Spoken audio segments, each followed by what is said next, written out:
Hello, fellow guitar geeks! I just bought a 1987 ProCo Rat 2, and I wanted to see if it was worth it or if I've just wasted my money on a fable, a classic gear from yesteryear, pointless purchase. There's a lot of alliteration there. A lot of alliteration. Okay, let's plug it in and find out what it sounds like. There it is. It is, heavy, firstly. It's so heavy, much more heavier than the modern Rat. I've set it up as it came out of the box, which is distortion on max, filter just below 11 and volume about 9 o'clock. And I've got it plugged into the Fender Deluxe Reverb, running through some vintage V30s in the Harley Benton cab, mic'd up with an E906 from Sennheiser, and I'm going to play it with this Maybach Albatross 2.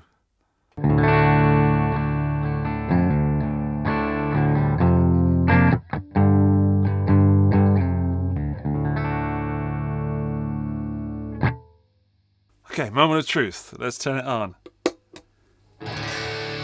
Oh.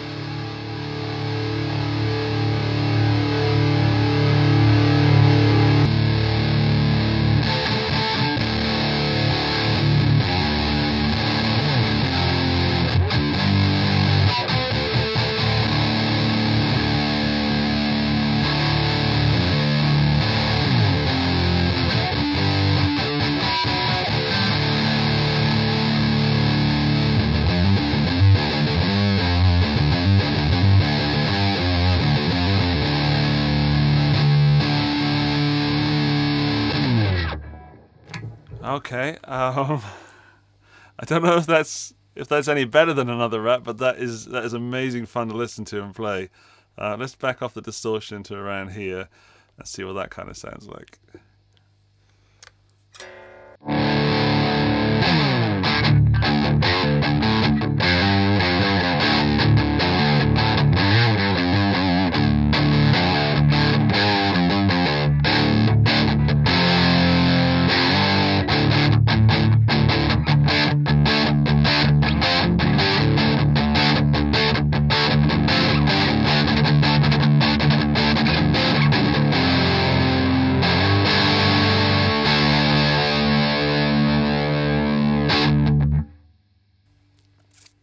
I'm just going to give you some settings and see what it sounds like, play around with it, and we can actually... It's making me smile, and that should be enough for anyone, I think. Is that smile worth the money I paid for it?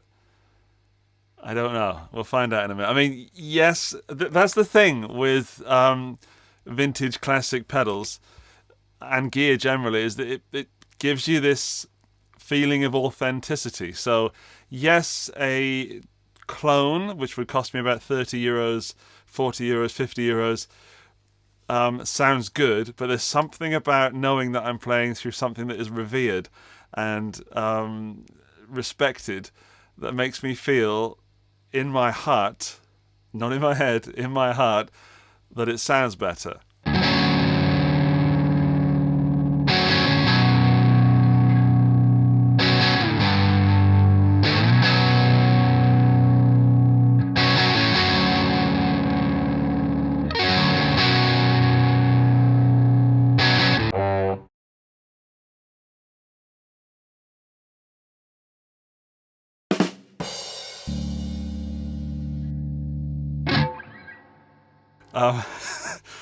Way too much fun with this thing. That is a lot of fun. I don't know if it's because it's a bona fide Rat or if it's just this guitar and the combination of pedal and fun and that song. But man alive, am I having fun right now. So so far the answer to the question is, was it worth it? Yes, but I've just paid a lot of money just for that minute of music, and some might say that in light of recent events, that's worth the price of happiness. I don't know. I really don't know. But I'm going to continue exploring this. I'm devouring myself from the fun I'm having. Okay, right. Let's turn the filter down. Let's see if I can get some real nasty stuff going on.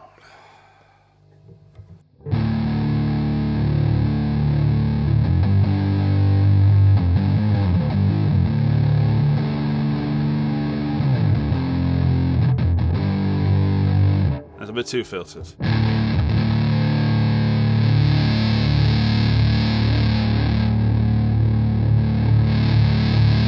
You might notice on a Rat, just to be kind of informational for a moment, you might notice on a Rat that the filter kind of goes what we would say is the opposite way. So it's like hang on, let me get this right. It's a high pass filter. It's a high cut filter. That means that the more I turn it up, the more of the highs are getting cut. So this is fully open. This is nothing getting cut.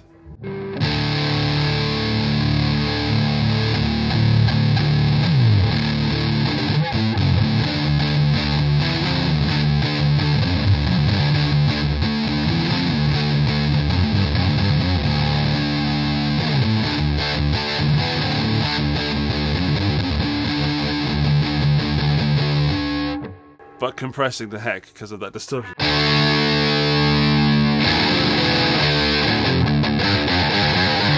One eternity later. So that's the highs all the way up, and then all the way this way will cut the most highs it can cut.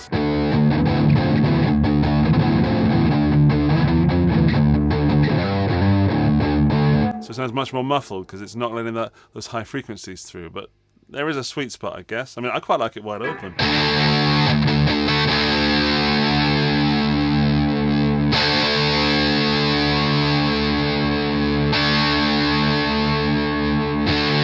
Okay, I can really hear it make a difference about 12 o'clock, about 11 to 1-ish.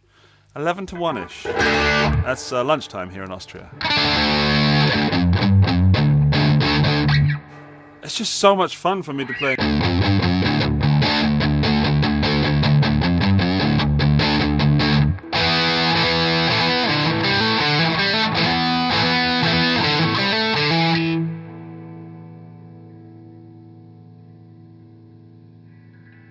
Painted a couple of walls on the weekend, and in true Karate Kid Mr. Miyagi style, I learned how to play right hand, but my left hand is a little bit ropey today. I don't care what is inside this pedal, I care the fact that it is making this clean amp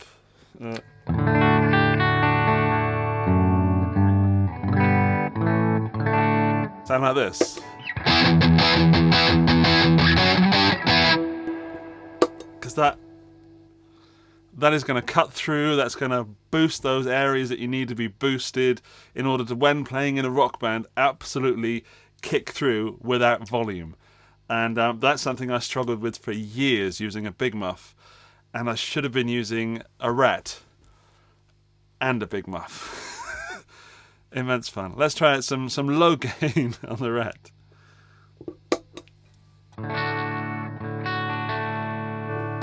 So with that,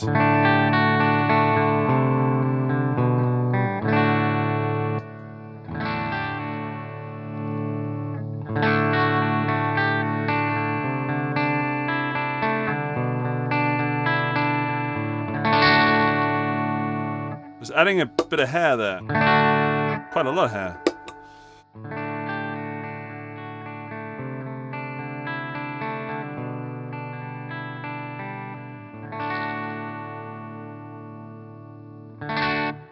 Very responsive to picking dynamics. Let's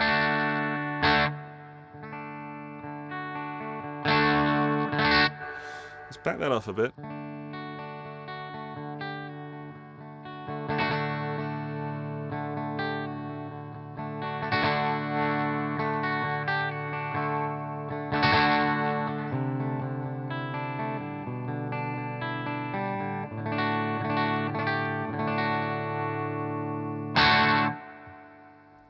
So it's there. It can do that sort of edge of breakup sound.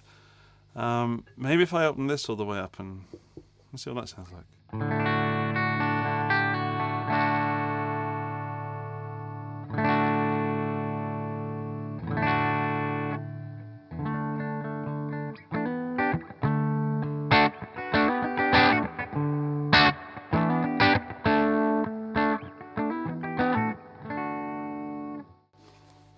D seems to be the tone of the day today.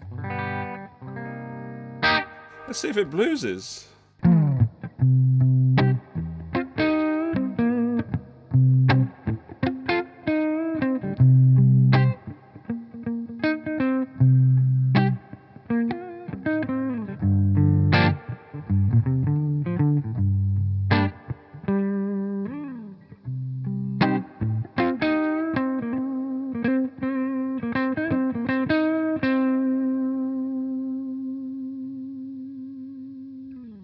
It does. It's a bit too full, but I think if I fiddled around with the humbucker and mixed the settings, maybe a little less output, that would do it. Well done, little rat. Now, what happens if you turn everything all the way up? Let's find out.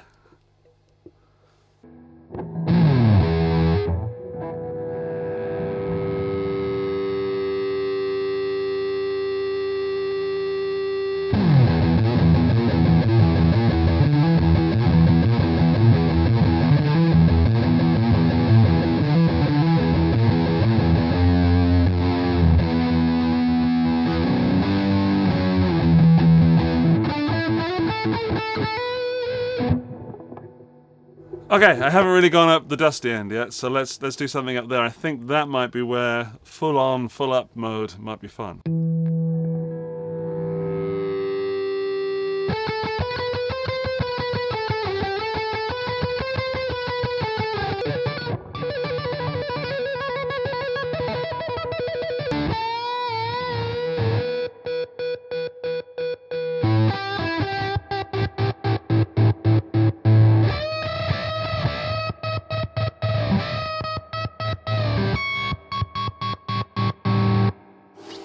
Yeah, there's a lot of fun to be had up that end. I should go up there more often. It's an uncharted territory for me. Lots of ums in this video because I'm trying not to wax too lyrically. But I want to open this rat up.